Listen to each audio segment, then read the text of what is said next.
አሁን በተጠናቀቀው በ23ኛው የዓለም ዋንጫ ጨዋታ በምድብ 11 የሚገኙት ፖርቹጋልና ኡዝቤኪስታንን ያገናኘው ጨዋታ ፖርቹጋል ኡዝቤኪስታንን ማሸነፍ ችላለች። ፖርቹጋል ኡዝቤኪስታንን ማሸነፍ ብቻ ሳይሆን አፈራርሳታለች ማለት ይቻላል። በምድብ 11 የሚገኙት ፖርቹጋልና ኡዝቤኪስታን ባደረጉት ጨዋታ ፖርቹጋል ይህን ጨዋታ 5-0 ነው ማሸነፍ የቻለችው።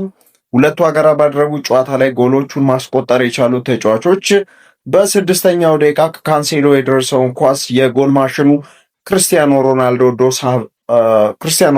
ዶ ሳንቶስ አቬሮ ግሩም ጎል አስቆጥሮ ፖርቹጋልን መሪ ሲያደርጋት፣ በ17ኛው ደቂቃ ኑኖ ሜንዴዥ ግሩም ቅጣት ምት ጎል አስቆጥሮ ሀገሩን ወደ 2-0 መሪነት ሲወስዳት፣ በ39ኛው ደቂቃ ከብሩኖ ፈርናንዴዥ የደረሰውን ኳስ ልማደኛው ክርስቲያኖ ሮናልዶ ጎል አስቆጥሮ ሀገሩን 3-0 እንድትመራ ሲያስችል፣ በ60ኛው ደቂቃ የኡዝቤኪስታኑ ተከላካይ አብዱሻኪድ ኒማቶቭ በራሱ ጎል ላይ አስቆጥሮ ጎል ወደ 4-0 ውጤቱን ከፍ ሲያደርግ፣ በ87ኛው ደቂቃ ተቀይሮ የገባው የኤስ ሚላኑ ኮከብ ራፋኤል ሊያው አምስተኛውንና የመጨረሻውን ጎል ማስቆጠር ችሏል።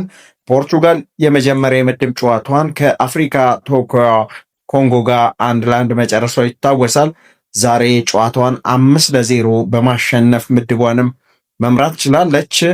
ክርስቲያኖ ሮናልዶ በዓለም ዋንጫ ታሪክ 10ኛ ጎሉንም ማስቆጠር ችሏል። ክርስቲያኖ ሮናልዶ በዓለም ዋንጫ 6 ውድድሮች ላይ እየተሳተፈ ነው የሚገኘው። ከ2006 አሁን 2026 20 ዓመት 6 የዓለም ዋንጫዎችን ተጫውቷል።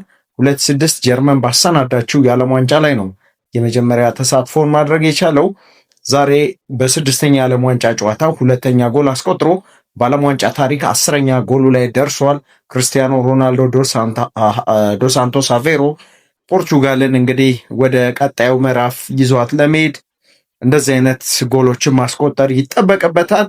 የጨዋታው የመሃል ዳኛ 2 ቢጫ ካርዶችን መጠቀም ችለዋል።